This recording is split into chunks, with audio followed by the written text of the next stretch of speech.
We got Chris Vecchio on the line, and I hope, Chris, had a glorious weekend. What are you thinking about these markets right now?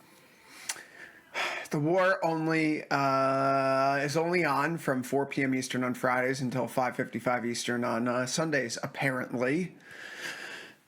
We're seeing it again here. We're doing a little bit of a live signal versus noise here on the morning show, and I think that given the weekend's news, in particular what happened in South Korea, we should be paying more attention to the tape for the semiconductors right now. And they're two of the more popular names that we've seen around here, Intel and AMD, both which have seen some serious put buying in recent sessions. Last week, traders put about 26 million at the downside premium across the two names. Intel took about 15.7 million of that, and AMD took the rest, about 10.3 million. The single largest trade that we see on the options tape is the July 17th 130 put in Intel, 18 days out, 14.6 million on more than 13,000 contracts. AMD saw a clustering of short-dated puts around the 515 to 520 area, plus a few same-week downside bets as the stock started to wobble in recent sessions. But Jermal, I mean, you and I have been doing this for a while. This kind of has a familiar feel to it. We saw a similar setup in Micron and SanDisk, where the fundamentals were spectacular, but the options tape saw traders paying for downside after what had been, a significant vertical move to the upside here. And you're seeing that Intel and AMD are more or less getting the same treatment here. Short-dated puts are targeting a very quick fade in some of these names right now. The July and October trades that were set through give traders a little bit more room to breathe, but this is the kind of activity that happens when sector leadership starts to get crowded. No one wants to declare the trade dead at the moment, so the first shifts are a little bit more subtle. Paying for put protection, winning positions start to get trimmed. The same stocks that everyone likes to trade and own become a prime source of liquidity as funds get shifted around. I think, Jermal, when we talk about Intel here, just last week we were discussing Nancy Pelosi buying more than $5 million in Intel calls. Immediately after that disclosure, we see someone come on the board and put up 15 million in Intel puts. So arguably the most famous political trader in the country right now is long deep in the money calls, while you have an anonymous, who knows what their book may be, paying for downside on the same stock. I think that's one of our classic signal versus noise setups around here. But Intel has been one of the most shorted names in the Dow all year, so puts are joining a fairly crowded bearish trade right now. And that can cut both ways, right? If the stock continues to sag, the downside pressure builds. But if this thing goes vertical and you get another leg to the upside, that is a lot of short positioning that can be fuel for a squeeze higher right now. So this tape, it started to look tired a little bit. We know that Nvidia's moved into correction territory, more than 10% off the highs. We've seen AMD, Intel, TSM all drop together. That spark, of course, was Broadcom's earnings a few weeks back when it did post pretty good Q2 numbers. Q3 guidance was poor, and it fell 14% in a single session. But the headlines have been fast and furious, right? Apple last week announced that they're raising prices on their iPads, their MacBooks, because of the memory costs.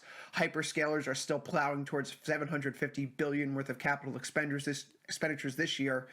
And SpaceX is doing all these bond offerings. So again, we have all this great news. We have all this fantastic earnings information. And yet traders are acting like this is getting to become a little bit of a tired trade here right now. Guys, before you guys cut in at the moment, just consider the run that Intel's had here as traders start to lay out these bets, similar to what we saw in SanDisk or in Micron recently. It's up 248% year to date, 5x in over a year, and up 580% from last August low of $19. It has hit a record of 141 recently, and while it's given back 9%, we do see here that this is a market that's been largely driven by geopolitical and political headlines. The government took a 10% stake in Intel at $10.47, putting in about $8.9 billion, becoming its biggest shareholder. Nvidia had added $5 billion, SoftBank added $2 billion, Apple signed on for chips. AI represents about 60% of Intel's revenue here, up from about 25% a year ago. So the story has clearly shifted right now. But are you getting a good bang for your buck? And that is always the question. What are the odds that we go up another 500% over the next year? Probably unlikely. Jermal, we can take a step back before I continue further, but when I'm thinking about these trade setups, this is a familiar pattern right now. There's a lot of folks who have seen double-digit, triple-digit, in the case of SanDisk, quadruple-digit gains over the past 12 to 18 months. I look a lot of this put-buying activity as probably people protecting their gains, protecting their stock holdings, not necessarily saying that this thing is over just yet. Yeah, let's turn these into weekly charts, and I think that tells the real story in some ways. I mean, many of these trades you mentioned, Chris, are probably noise, but the one Intel trade is definitely signal. I think 13,000 contracts going up 14 million just in an 18-day period. But when you look at these on a weekly chart, right? Like look at Intel this past week, look at SMH. You can just start pulling at whatever one's up you because basically they all kind of look the same. To Chris's point, I mean, I think there's some exhaustion here. And I think that's what somebody is looking for and trying to take advantage of. I mean, last week was fairly weak when you look at some of these names. Nvidia, we saw Mike and I jumped into Apple. Again, it's not the same as the rest of these, but Apple, I mean, huge move to the downside, raising prices. I mean, that should mean more revenue, right? But for whatever reason, it did not. The stock did not respond that way. And I think that was kind of emblematic of what we saw a lot of those names throughout the week. So I think somebody is not somebody. Many people are starting to try and play in some of these names to the downside. It's expensive. I mean, I'm not going to lie. I find that interesting, and people are paying up for these puts, and they're expensive, implied volatility wise. But they're looking for big falls. And again, you just look at these weekly charts, and you can see that can happen at some point in time. So. I think they're just trying to play for that. At some point, maybe we see that. At some point, we do. I always figured if it happens, Mike, like it's going to be like a rotation into some of these other areas of the market that we talk about all the time, the Costcos, the Walmarts, consumer staples. And it might just be short-lived. I don't know if these guys make full freight on the positions that they're laying out here. Maybe in the Intel one, because they did the 130s, is a little more at the money. But some of these other positions are a little out of the money, but who knows? Maybe it works out for them. What do you think? Yeah, I think when you have something that explodes to the upside so quickly, you're going to have your pullbacks. And we saw that in Micron. Like even the darling of the last month has had its big intraday range. And this is the weekly chart, like you said. This is a 250 point range for the week. So you're going to see big pullbacks in these things. I think what's interesting is when Chris brought up, what's the probability of this thing having another 500% move?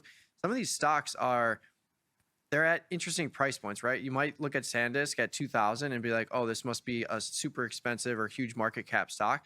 It's not really. I mean, yes, it's increased dramatically, but 310 billion isn't too big these days. Micron's at 1.28 trillion. So if you were to think that SanDisk were to get a quarter of the size of Micron, it's ultimately there. But if it grows anymore, like you're going to see the price of the stock increase dramatically. And I think it's always interesting to bring that into focus. And Intel, similar story, 645 billion. If you think any of these get up to $1 trillion, like you're going to see the stock price almost double in Intel and triple in SanDisk. So SanDisk probably would have a stock split. But I mean, what's the probability of them becoming $1 trillion company? I don't know right now, but at least you can see the market is saying these stocks are no longer the dusty stocks that we've seen over the last 15 years.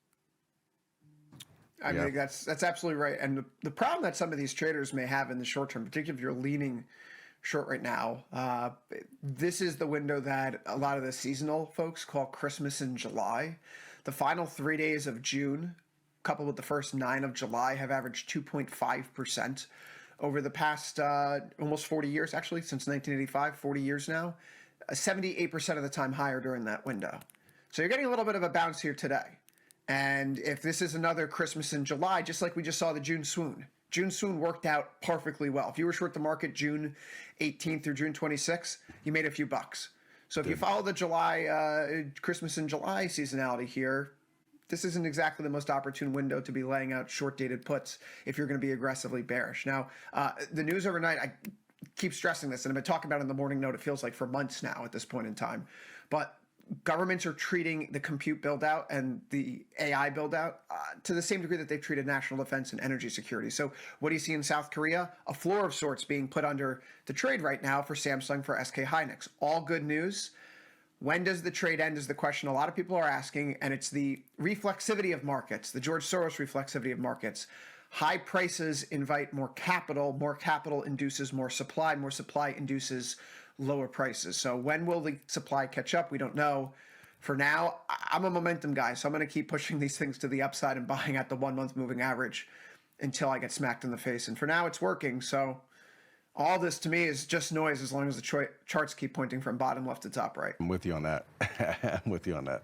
Agreed. Yeah, I think it's a shift in the winds for sure, but there's always going to be opportunities out there. You just gotta trade it intelligently, keep that size in check. And I mean, I think this is one of the times where I've been putting on a lot more long-term, like short put to buy call type situation, just in case it keeps going. I want to be paid, but do it in an intelligent, efficient way.